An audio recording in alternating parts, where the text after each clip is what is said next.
Salut chers étudiants et étudiantes, ravi de partager avec vous le cours ou bien le module des affections psychiatriques et chroniques. Aujourd'hui, je vais partager avec vous le chapitre des troubles bipolaires. Les troubles bipolaires, autrefois appelés la psychose maniaco-dépressive, c'est une maladie chronique, c'est une maladie à long cours qui entraîne des dérèglements de l'humeur, mais elle peut prendre diverses formes. Les formes typiques affectent, sur le plan épidémiologique, la forme typique ou bien les formes typiques affectent 1 à 4% de la population générale. Pour le spectre des troubles bipolaires, il affecte jusqu'à 10% de la population générale. La maladie apparaît majoritairement entre 15 et 25 ans et persiste toute la vie. Les hommes et les femmes sont touchés par égal. La maladie débute avant 21 ans chez la moitié des personnes atteintes des troubles bipolaires. Environ 60% des patients présentent un premier épisode maniaque ont un antécédent d'épisode dépressif majeur. Les troubles bipolaires sont malheureusement confondus avec la dépression, ce qui retarde effectivement le diagnostic et pénalise les patients. Selon la Fondation fondamentale en France, le retard s'écoule en moyenne 10 ans entre un premier épisode et la mise en place d'un traitement adapté. Selon l'OMS, le trouble bipolaire est classé parmi les 10 maladies les plus invalidantes et coûteuses au plan mondial. Donc c'est une maladie très très fréquente et très coûteuse. La sémiologie ou bien le tableau clinique des troubles bipolaires. Alors, le tableau clinique ou bien la sémiologie clinique est basée sur les critères de DSM-5. Donc, les troubles bipolaires se manifestent par des troubles cycliques de l'humeur, alternant des périodes d'expansion de l'humeur, c'est-à-dire d'épisodes maniaques ou bien hypomaniaques, et d'épisodes ou bien des périodes de baisse de l'humeur, c'est-à-dire un épisode dépressif, et survient par intermittence, c'est-à-dire par épisode, par intermittence. Et les intervalles entre les épisodes, il y a des intervalles libres plus ou moins longs, ce qu'on appelle la phase euthymique. Tout d'abord, on va commencer par l'épisode maniaque. C'est-à-dire, on doit faire une description clinique de l'épisode maniaque. L'épisode maniaque peut précéder ou succéder à des épisodes hypomaniaques ou des épisodes dépressifs caractérisés. Les symptômes d'une phase ou bien d'un épisode maniaque, notamment une élévation ou bien augmentation illimitée, anormale et persistante de l'humeur, dans un temps qui dépasse effectivement plus d'une semaine, c'est-à-dire plus de 7 jours, et se caractérise par une augmentation de l'estime de soi avec des idées de grandeur, une hypertrophie du moi, une insomnie, c'est-à-dire une réduction du besoin de sommeil, une logorée, c'est-à-dire une plus grande communicabilité que d'habitude, c'est-à-dire le patient a besoin de communiquer plus que l'habitude, avec des fuites des idées. On observe chez le patient encore une distractibilité, c'est-à-dire le patient, il est distraire et son attention est trop facilement attirée par des stimuli extérieurs sans importance ou insignifiants. On voit aussi une hyperactivité désordonnée. C'est-à-dire le maniaque ne s'arrête jamais. Il fait preuve d'une hyperactivité et un optimisme débordant avec des sentiments de toute puissance et une désinhibition.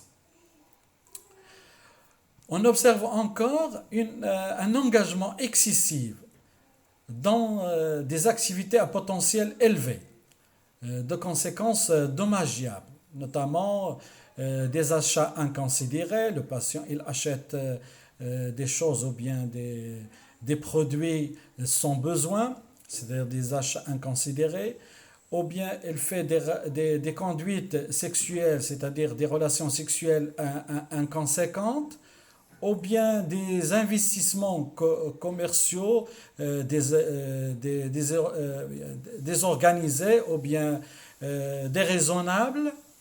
Voilà, c'est-à-dire un engagement excessif dans des activités qui ont des conséquences effectivement négatives pour le patient, et qui ont des conséquences négatives et qui ont des risques. L'épisode hypomaniaque. Alors, c'est une forme atténuée de l'accès maniaque. Ce n'est pas comme l'accès maniaque, c'est une forme atténuée, plus allégée que l'accès maniaque. Mais la symptomatologie clinique, c'est presque les mêmes. Donc, ces perturbations doivent être présentes tous les jours pendant au moins 4 jours. Et pour faire un diagnostic d'un épisode hypomaniaque, les symptômes de l'accès maniaque doivent être présents au moins 4 jours pour faire un diagnostic de l'épisode maniaque. Ce critère de temps, de la durée, peut également faire la différence entre l'épisode maniaque qui est limité plus de 7 jours. Alors, pour diagnostiquer un épisode hypomaniaque, les symptômes doivent être dans une fourchette de temps, c'est-à-dire 4 jours, au moins 4 jours. Et pour diagnostiquer un épisode d'accès maniaque, les symptômes qu'on a décrits doivent être figurés dans une fourchette de temps qui s'étale ou bien qui débute ou bien qui dépasse 7 jours, au-delà de 7 jours. Voilà, le critère de temps, il est très important pour nous orienter vers le diagnostic, soit d'un épisode hypomaniaque ou bien soit d'un épisode d'accès maniaque.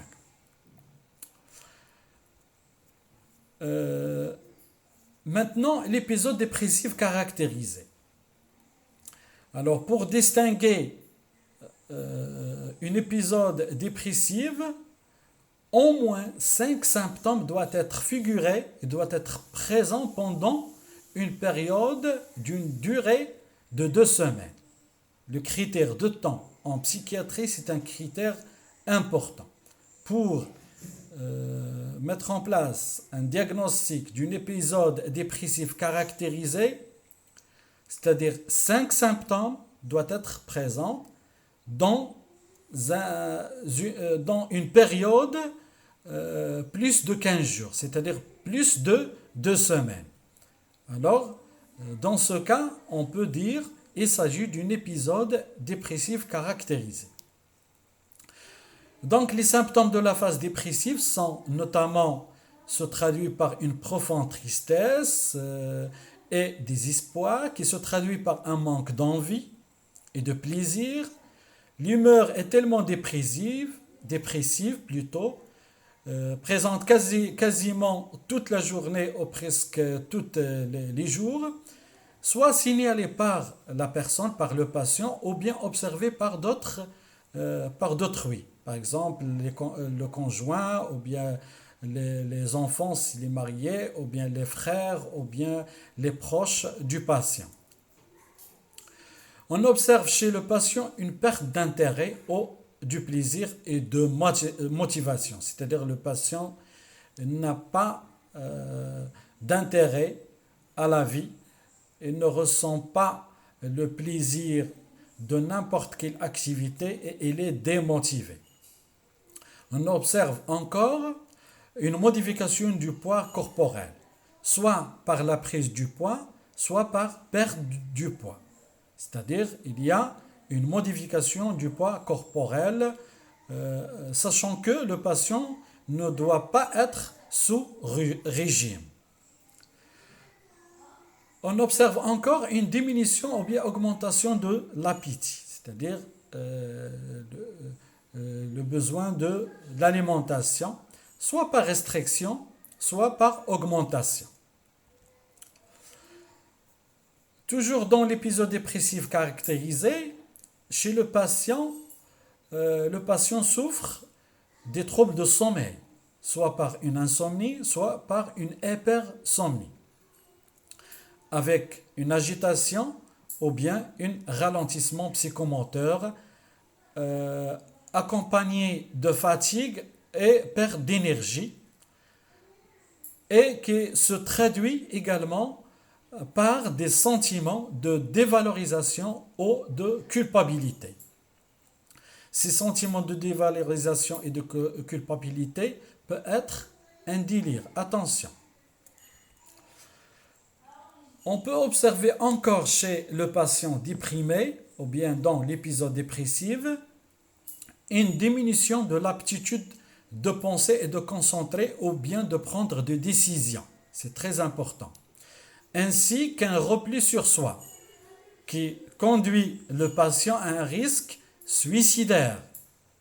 D'où la nécessité, de la part des infirmiers et de l'équipe soignante, de surveiller le patient de près dans le milieu hospitalier.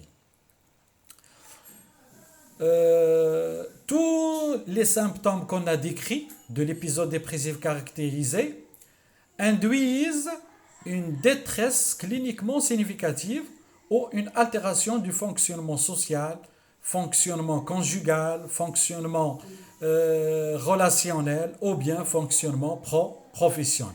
C'est-à-dire il a des retombées, un retentissement sur le fonctionnement et la vie sociale et professionnelle du patient. Maintenant, les spécificités de l'épisode, c'est-à-dire chaque épisode, il a des spécificités. Donc, on doit faire une description minutieuse pour asseoir les connaissances et orienter les étudiants à poser des diagnostics fiables, scientifiques, en se référant bien sûr aux critères de DCM-5. C'est notre référence dans le cours ou bien le module des affections psychiatriques aiguës et chroniques. Donc, les caractéristiques psychotiques. Un épisode maniaque ou bien dépressif caractérisé peut s'accompagner des idées délirantes. Attention. C'est pour cela qu'on va voir dans les diagnostics différentiels, le diagnostic différentiel de l'épisode dépressif ou bien l'épisode maniaque avec la schizophrénie ou bien des troubles psychotiques. Ce délire, un mécanisme imaginatif ou bien intuitif ou bien hallucinatoire, rarement un mécanisme interprétatif.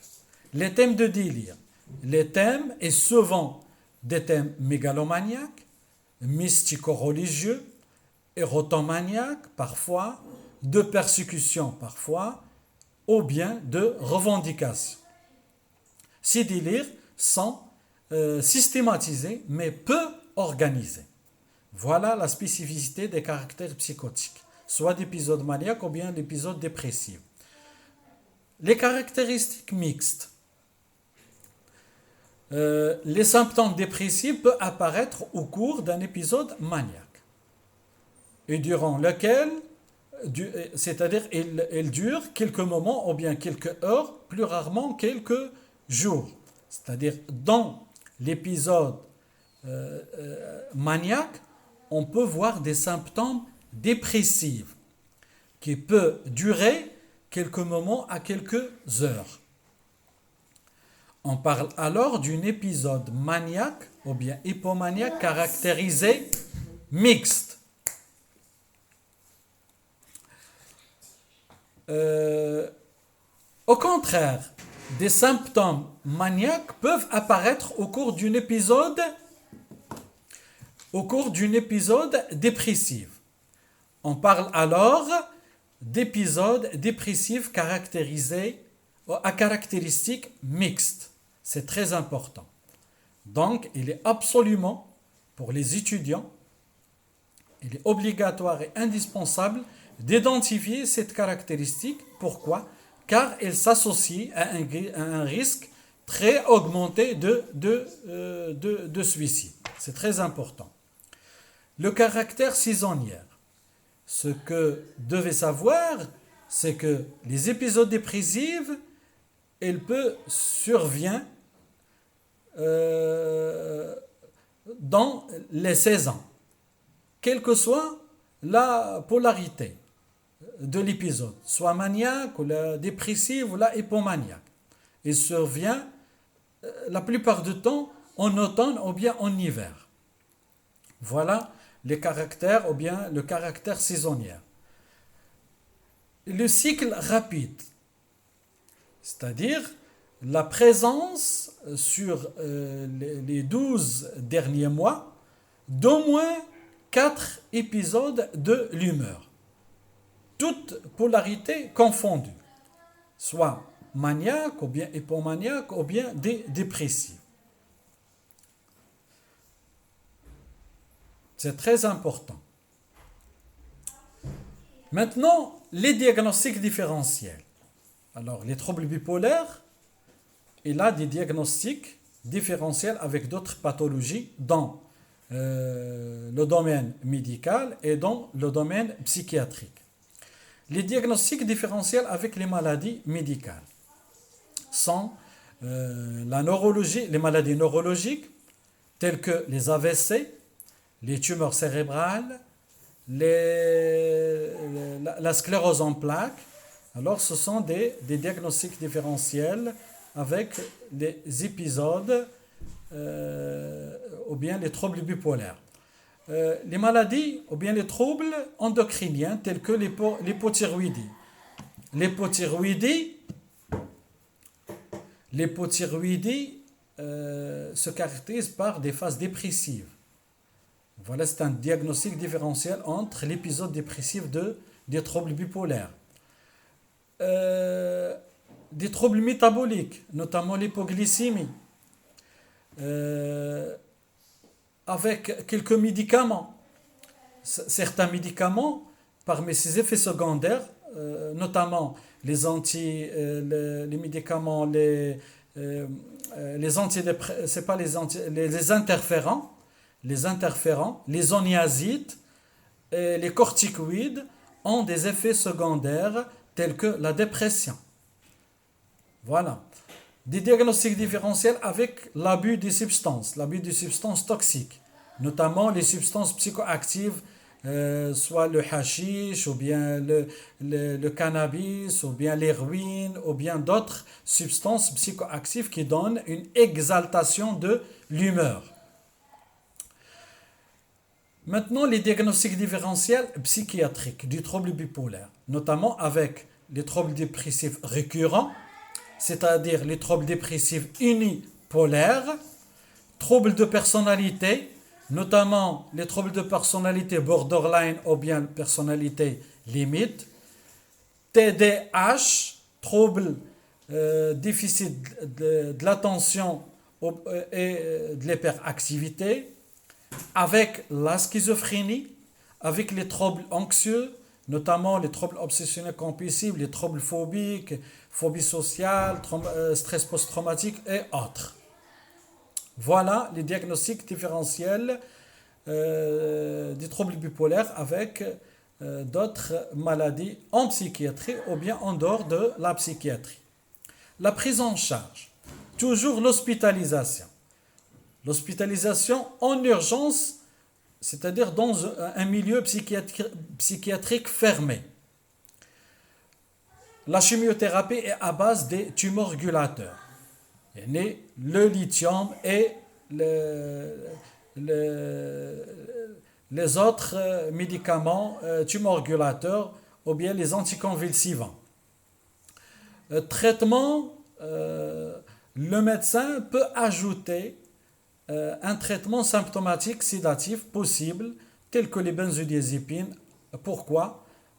Parce qu'il a un but anxiolytique et sédatif, soit en péros, sinon par voie intramusculaire. Il peut ajouter les neuroleptiques, notamment les neuroleptiques sédatifs en intramusculaire. Pour les psychothérapies, les différentes approches psychothérapeutiques possibles sont la psychothérapie de soutien, la psychothérapie d'inspiration psychanalytique, les thérapies comportementales et cognitives, les thérapies interpersonnelles, les thérapies familiales systémiques et l'hypnose. Toutes ces approches psychothérapeutiques sont indiquées dans les troubles bipolaires. Donc voilà notre cours des troubles bipolaires. J'espère que vous avez eu assez d'informations scientifiques fiables, inspirant bien sûr inspiré de DSM-5. Et si vous avez des questions ou bien des choses incompréhensibles, je serai toujours à votre disposition et merci.